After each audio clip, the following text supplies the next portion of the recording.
Ang atong tubag sa Salmo nag-ingon, bendisyonan unta kita sa Ginoo sa isumpay.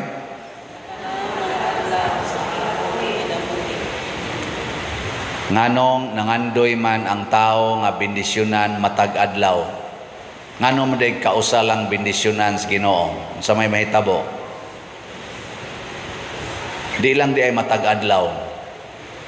Matag tuig lang. Okay ra dili. Matag simana lang. Parehaning nga bata din ato bendisyonan inig misa. Pwede dili. Pwede god. Pero may gitong matag adlaw nga naman. Mawa ganining bendisyon sa Ginoo muso dayon ang demonyo. Ang bendisyon bas Ginoo basta bawa ang demonyo mo'y mupuli. Nya og mosuod na kay ng demonyo, iyang gubon ang gihimos Ginoo. Nilingay mong tupad. Ingnawa na maguba imong naong. Naguba ganing imong naong sa ato pagisudla na ka sa demonyo. Nangausab na ba ang gihimos Ginoo? Nya ingna diha, ingna kanang imo dihang reproductive organ wa pa na mga guba.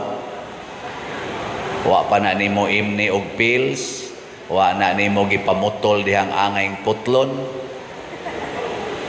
Ana. Lain pag yung gubon si yawa, basta masudlag yawa, ang relationship. Lain na sang lingi sa imong tupad na kumusta imong mga relasyon ron, wa mga guba. Relationships ba? Oy, nangaguba na. Either relationship among nations, among groups, among families, among churches. Gipangguba siyawa. Nganong mawa man ang bendisyon sa Ginoo? Tungod kay kita mismo, dili na mosubay o mudawat sa pamaagis Ginoo. Ang iya bang gitawag og divine plans, divine will. Ato na ginang supakon, mao na. Mao na diri sa atong ebanghelyo, pag-ingon gyud sa mga Parisiyo nga pwede ba makig-divorce ang bana sa asawa? Ingon si Jesus unsa may gitudlo ni Moises kay si Moises man maoy balaod. Nagdaas balaod sa Ginoo katong 10 commandments o uban pang balaod. Ingon siya nitugot si Moises. Ingon dayon si Kristo, nganong nitugot man si Moises? Kay gahi mog ulo. Unsa man ang gahig ulo? Kananganlan nyo yung anak ba gahig o? Unsa man na? Masinupakon. Sige, lingyay mong tupad. Sige jog lingi. Haron di na mo gahi inyong liog. Apil lang inyong ulo, sige jog lingi. Ingna dili ka masinupakon sa Ginoo. Mao na resulta inigsupak na to sa Ginoo, mawa ang iyang bendisyon. Kay kanang atong pagsupak gitawag nagsala. Nya kanang sala muputol na og relasyon nato sa Ginoo. Mao nay unang himuon sa sala. Maputol ang atong relasyon sa Ginoo. Nya daghan na gani kay tagsa, mahurot gyud kaputol ang tanang relasyon. Emosyonal, mental, spiritual, moral, physical, mga putol ginatanan. Basta magsigi tagpakasa. Nya unsaon man aron dili na maputol, aron masumpay balik. Unsaon man? Biyai ang sala, dangop sa Ginoo, salig sa Ginoo. Muna diri sa atong unang pagbasa, ang tao nga gihimos Ginoo way gitawag og suitable partner. Nagpangita siyag iyang kalipay sa kinabuhi. Kinsa may ni-provide niyag kalipay? Siya o ang Ginoo? Kusga? Kana. Nindot kayo no? Ang Ginoo di ay magsigi gina siyag hatag nato sa makalipay nato. Pero dili na ta mo agad niya maghimo-himo na tagatong kaugalingong kalipay kasagaran sa atong gitawag og kalipay nga atong pinili, dili kalipay ang mahatag, kasakit.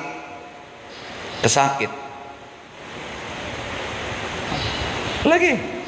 Samaan ang kwarta, makalipay man ginastaw. Pila ron kabuok ang nasakitan tungod anang kwarta.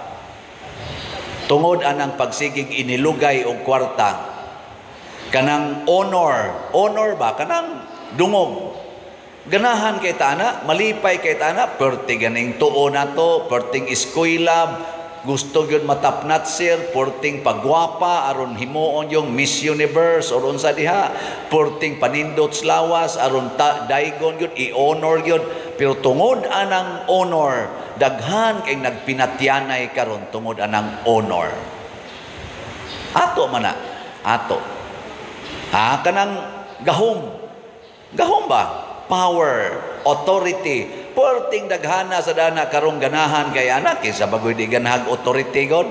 Ako ganahan kog authority, kamo ganahan sad mo. Bisan na lag presidentes organisasyon, ganahan kay tana. Bisan na lag presidentes kapilya, ganahan kay tana. Labaw na gyud mahimo kang presidente sa Parish Pastoral Council. Ano? Nya mahimo dayon kang chapter leader, dindota mahimo dayon ka nga district head, coordinator, ano na ba?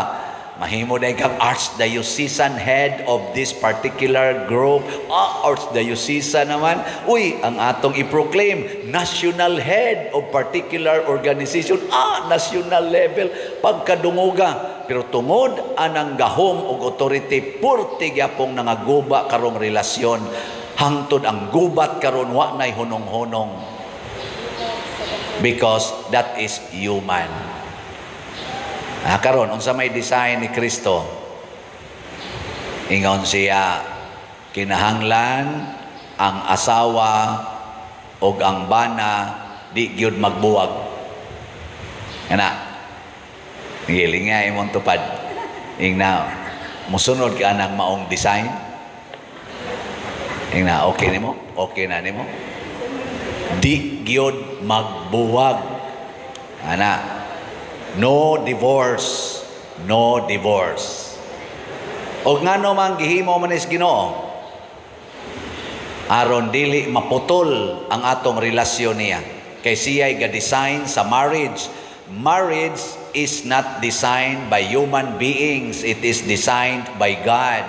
From the beginning, matud pa ni Hesus, sa sinugdanan, gihimo sa Dios ang lalaki ug babay, aron ang laki mutipon siyang asawa, mamiya sa ilang pamilya ug mahimo silang usa. That is the design of God. Dili na wa na magsugod sa atong desisyon. Hangtod na lang hinoon, nakita na'y magdesisyon nga magpuyo-puyo na lang, civilly married na lang, same-sex na lang. Ato na ng designs against God's design. Og mauna na'y muhatag og kadautan sa atong kinabuhi. Labi na gyud sa mga bata, mo nang gihisgutan sa diri sa atong ebanghelyo ang mga bata. Gibindisyonan sad sa Ginoo ang mga bata, pero kinsa may iyang gitagaag authority para pag-amping sa mga bata ang mga ginikanan. Kung wa na ang ginikanan, patay ng bataan na. Either mamatay physically, emotionally, morally, spiritually, psychologically. Ngila, tanawa imong tupad.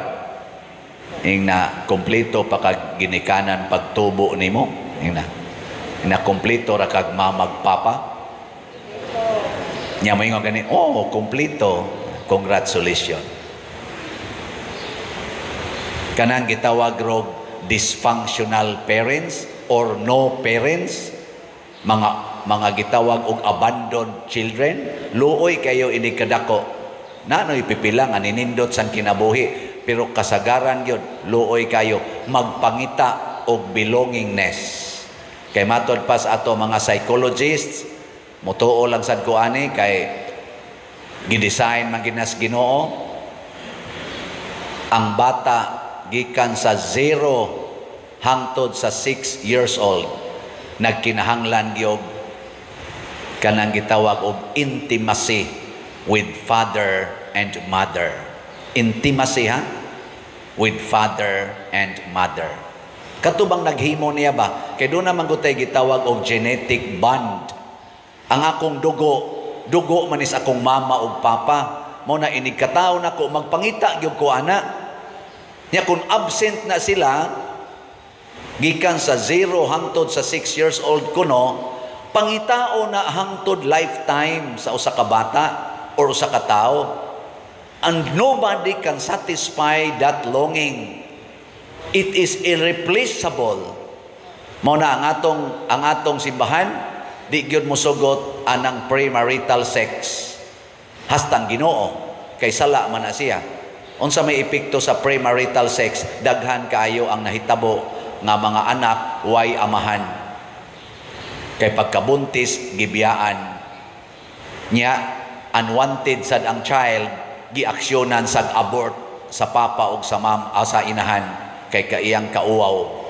Ang resulta, ang bata dunay psycho-emotional hurts or unsa tawag na brokenness. Magpangita. Unsa may pangitaos bata? Una, pleasure, to satisfy the vacuum inside. Pleasure. Nya ang pleasure kinahanglan magkwarta. Mangita sa siya kwarta, munang kusog kay atong graft and corruption, kusog kay atong mga kinabitay, prostitution, sinuyupay, siyabo, mga drugas, ngano man nagpangita og satisfaction ng mga tawhana. Okay. Lingi ay mong tupad katapusang lingi. Ing na satisfied ra ka sa imong life. Ing na kono, ing na satisfied ra ka sa imong life. Wa manglingi ang mga dissatisfied ay klaro kayo. Na, ing kapadil lisod sa kay naay ang sugo ni Kristo nga di mag-divorce, dili magbuwag, unya gikulata na ka, purting paita. Labi nakabana ka og katong nagpangitag pleasure, nya tan-aw niya luod na kay kagnaw or nakaasawa kag nagpangita og pleasure, nya tan-aw niya nimo di jud ka ka-satisfy, sige nagpanglaki, sige panglaki nya kana sige pamabay, nya ikaw matorture ka. Yes, matorture ka. Yes. Unsa may sugo ni Kristo? Take up your cross and follow me. Kinsa may muhatag natog healing, kinsa may muhatag nato og satisfaction and joy, it is Jesus Himself. Kanang imong tupad dili na makasatisfy. Kaning nagwali diri dili makasatisfy. Kamo bisag ang tanan ng pangkwarta ninyo ihog ninyo sa kolekta, di na makasatisfy nako. Kay ang slot gyud unta nga mahurot, maura ginay makasatisfy nako. Pero bisag mahurot pa ning slot o kahalin, basta ako wa ko'y Ginoo sa akong kasing-kasing, di gyapon na makasatisfy nako. Ang mag-antos maura gyud masatisfied kay kuyugan kas Ginoo. Mao na ang atong mga martyrs satisfied kay sa ilang kinabuhi kay kuyog nilang Ginoo sa ilang pag-antos o kasakit. Ang atong mga santo samang San Vicente Ferrer sama sa mahal nga Birhen Maria, puno sa pag-antos ang iyang kinabuhi pero perfect ang iyang happiness hastang iyang holiness kay kuyog niya ang Ginoo. Your will be done. Your will be done. Mao nay prinsipyos mahal nga Birhen. Mao nang ato gina siyang gimahal. Ang iya sang santos nga rosaryo kining upat ka misteryohan karon nagpahinomdom nato nga dili lang kalipay na asay misteryo ang kasakit o ang misteryo sa kasakit nga tungod sa kasakit doon na dayoy mugawas nga misteryo sa himaya.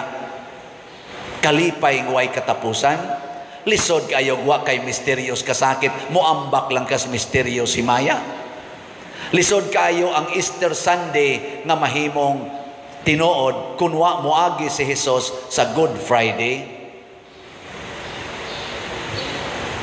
Ug mao na ang dalan sa tinuod nga kinabuhi. Kung naa kay pag-antos imong pamilya, antusa na kay padung nakas misteryos himaya. Ana. Nya kung naa kay kalipay sa imong kinabuhi ron, uyab pa mo, bag-o pa mong kasal, lipay man kay kaana, pangandam kay dunay gasunod nga mysterious kasakit niya na. Pangandam ba? Ay pagsalig anang lipay-lipay kanang inyong halog-halog diha, kanang inyong layog-layog, apil na ng mga kuot-kuot.